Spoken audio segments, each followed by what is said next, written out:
So I came across this video that I'm about to show you here in just a second. I came across this video and I've been thinking this for a very long time now. I haven't been able to vocalize it because when you say what I'm feeling after you see this video, you're usually looked at like you're crazy. You're usually called things like a coon and everything else under the sun. I think y'all know where I'm going with this and what I'm about to say here, but look at this video that I found and we're gonna chat afterwards. Hi everyone. So unfortunately the video clip that I was going to put here, I lost it and I cannot seem to find it. But just to kind of summarize what the video was about, it was a man in Chicago talking about the crime going on there. In the video, he says, our women should feel very secure about us. There's no reason why Black women should be running from the grocery store to their car because they're afraid they're going to be robbed or attacked. We're violating our women, we're violating our communities, we're killing each other. This is not how it's supposed to be. As Black men, we need to do better. So that's what the video was about, and he gave some incredible insight as to what is really happening in Black neighborhoods that are blighted with violence. So I'm going to stop it there. You get the gist. Absolutely. Everything that he's saying, absolutely. And we have a very bad habit in the Black community of excusing this behavior. As soon as we start talking about Black on Black crime and Black on Black violence, there's a reason for that. It's white supremacy. It's the remnants of slavery.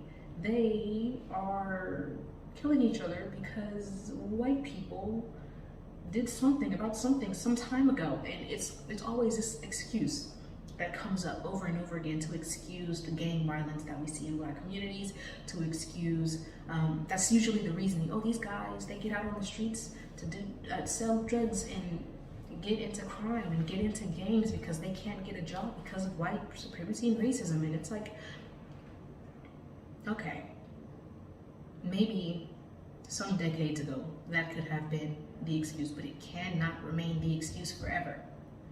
It simply can't. It just doesn't make any sense, especially when you really listen to what he's saying. These men in Chicago and these men in other predominantly Black inner city neighborhoods, they are harassing the women with children especially. And I just cannot to myself fathom how I'm going to excuse a Black man harassing a Black woman to the point where she's afraid for her life by saying, oh, it's because, in his mind, it's the remnants of like white supremacy that's doing that to him. That's why he's harassing her. We're just gonna excuse that and let that go. Don't be too hard on him. It's not his fault. It's a sickness. It's white supremacy. That is madness. And also it completely,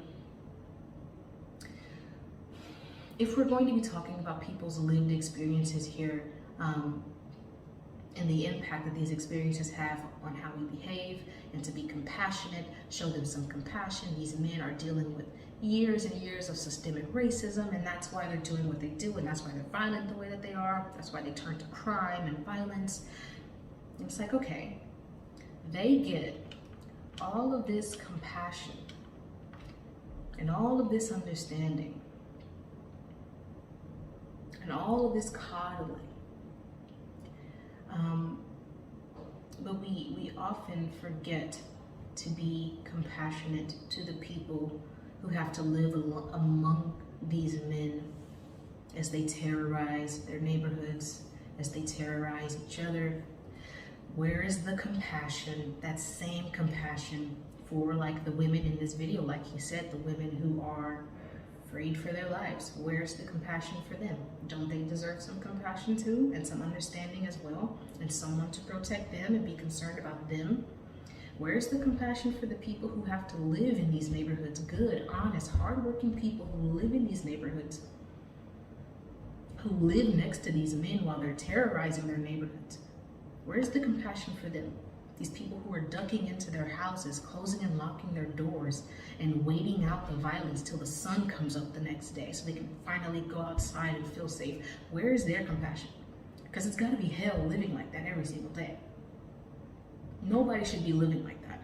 Yeah, these guys should get some understanding, and we should try to get to the root of this problem and what's causing it. But at the same time, don't forget that there are people who are living among them who live in this type of ambient violence every single day, hearing gunshots going off while they're in their house, ducking down. Like he said in the video, running to their car, getting inside of their car because they're afraid they're going to be attacked. Where's the compassion for them? Who's thinking about them? What are we doing for them? It's always, oh, these men, they're dealing with, it's like racism. It's systemic racism. It's years of systemic. Okay, enough. Let's talk about the people who live among these men and what's being done for them. Nothing is being, nobody is talking about these women and the elderly and the children who have to live next to these men while they violate each other and they terrorize their neighborhoods. They deserve some compassion as well and some understanding as well. They deserve to be heard. And when they do come forward with what they're experiencing, we shouldn't immediately go, oh, well, there's a reason why that's happening to you. There's a reason why that man is harassing you. There's a reason why you're terrified to leave your house. It's because those men are dealing with systemic racism. That's invalidating. We're always talking about don't invalidate people's experiences, but you're invalidating these women and these people who live in these neighborhoods among these men, among these gangbangers, among these guys who do crime. You're invalidating them because I have to live next to these guys. So have some compassion for them too. That's all I'm saying. They're who I have compassion for. They're who I'm concerned about. I'm not as concerned about these grown ass men who are shooting each other up, beating each other down in the street, killing each other. I'm concerned about the people who have to live next to them, about the children who have to grow up next to them, about the honest, hardworking, tax-paying Black Americans who live in these communities, in these neighborhoods, and they can't get peace. That's what I'm concerned about. But before we get into it, I have something to tell you all. So recently, I have decided to start a little capsule collection where I sell modest but classy and elegant fashion, which I want to see return to the world, and I want to see more beautiful ladies wearing. So I've taken it upon myself to start a little capsule collection offering classic, elegant, modest apparel. I'm Christian conservative, and I don't think that there is enough of it in the world, and I want to see it make a comeback. So hello, you can go to my site, themodestbombshell.com, and shop some of my items in my boutique. It's a capsule collection, so I'm offering just the basics, some dresses, some skirts, some loungewear, and I would really appreciate the support. So themodestbombshell.com, the link is down in the description, as well as some links to my social media pages.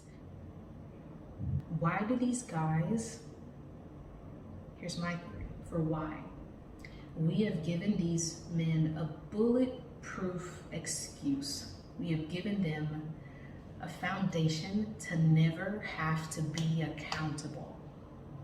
Rather than saying these guys are committing violence because they're violent, we instead say these guys are committing violence because they're sick. They're dealing with systemic racism and years of it. It's impacting the way that they think and how they. And all they have to do, anytime you try to hold these men accountable for abusing each other, their families, terrorizing their neighborhoods, anytime you try to hold them accountable for it, they have a solid, bulletproof excuse. It's not me, it's systemic racism. I do this because I can't get a job because I'm Black, because of blah, blah, blah, blah, and white men and white supremacy. They will never, ever, ever have to be accountable because we've given them a perfect excuse that enables them to be apologized for. That enables them to go on doing what they do with impunity. We've given them a perfect, solid, bulletproof excuse. We can absolutely undo it by saying no. Enough with that. Enough with that. That is over with. You look at the Black men who own companies, look at the Black men who have risen to high levels of power in this country, and women as well. The doctors, the lawyers, the politicians, the business owners, all of them. We can't use this excuse anymore that it's white supremacy. I'm committing crime because I can't get a job because white men did it. That's done. That has to be done. You can't use it forever. So These guys, they do what they do with impunity because they know Black women are going to cape for them. Black women especially cape for these guys. And they hurt you the most, which is what blows my mind. They're hurting you the most.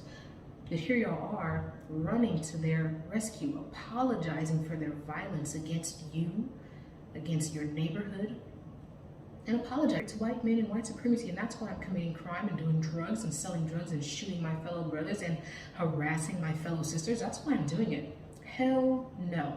You can't use that forever. That's done. If it were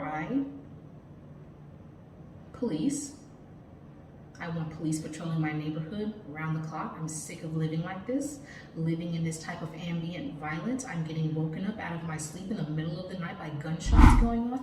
I'm scared shitless to go from my house to my car because I think I'm going to be robbed. I can't go to the grocery store because I think I'm going to be attacked. I can't live like this.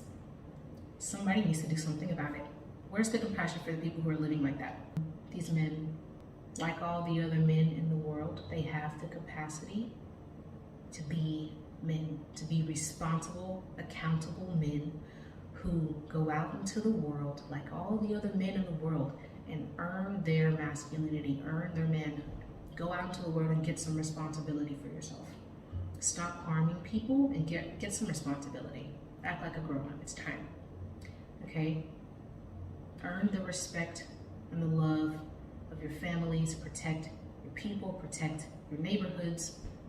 That's what you're supposed to be doing. This is what men should be doing. But instead, they're doing the polar opposite. I'm terrorizing my neighborhood. I'm abusing my family. Not there for my kids. Got baby mothers everywhere. The value of marriage and family is gone. In my head, I don't know. I don't know what it is. Bring back men. If there's any hope for masculinity at all, it begins with stripping away the ability to excuse this type of behavior. Responsible men don't make up excuses for their behavior. If you're being violent, there's no excuse for you, and responsible men take accountability. So if what we want is more, and since we're talking about Black men, let's be specific. If what we want is more responsible and accountable Black men in our communities who take care of their families, take care of their homes, take care of their communities, the first part to being responsible is not making up excuses for what you do. I'm not saying that there is no blame to be placed outside of ourselves and outside of our community, absolutely. But there's also some blame that needs to be placed within it. And we tend to not want to talk about the blame within our community and how we ourselves are responsible for what's going on in our communities. We tend not to want to talk about that. We are hyper fixated and hyper focused on placing the blame outside. It's white supremacy, it's systemic racism, but it's also a cultural thing. Our cultural values, they're gone. Godlessness is spreading rampant in Black communities. Decaying morality is spreading rampant in Black communities, and that is not white supremacy that's doing that. That's like a slow death of Black culture. At one point in time, Black Americans had very strong values, cultural values. You go back to the 50s and 60s and you look at Black Americans then, and even further back. In the late 1800s, you had Black Americans who were entrepreneurs, who valued marriage. Same mom, same dad, not a bunch of baby daddies everywhere, a bunch of baby mamas everywhere. And we've lost those values that used to be the heart of Black communities. And as such, our communities are falling apart. Our men have lost every semblance of masculinity, and it's depressing. It's time to stop making excuses for these men and excusing their behavior and start holding them accountable. The people in these neighborhoods who are honest, hardworking people, the kids in these neighborhoods, the mothers in these neighborhoods, they deserve a safe community to live in. And if these men do not want to do their job and their duty and protect their communities, they need to be removed, frankly. Get them the hell out of there. That's who I'm concerned about. That's who I have compassion for. Okay, that's enough about this. Moving on. I could talk about that forever. Thank you for sticking with me to the end of this video. If you liked, do me a favor, like, comment, subscribe, share. as it helps me get boosted in the algorithm. It helps me get more subscribers. The more subscribers I have, the more I will be able to put out these types of videos. As at this time, my equipment is very limited. So if you would like to see more videos like this from me, do participate in this channel, boost it as much as you can so we can get this out to more people and make more videos like this. And I will see you in the next one.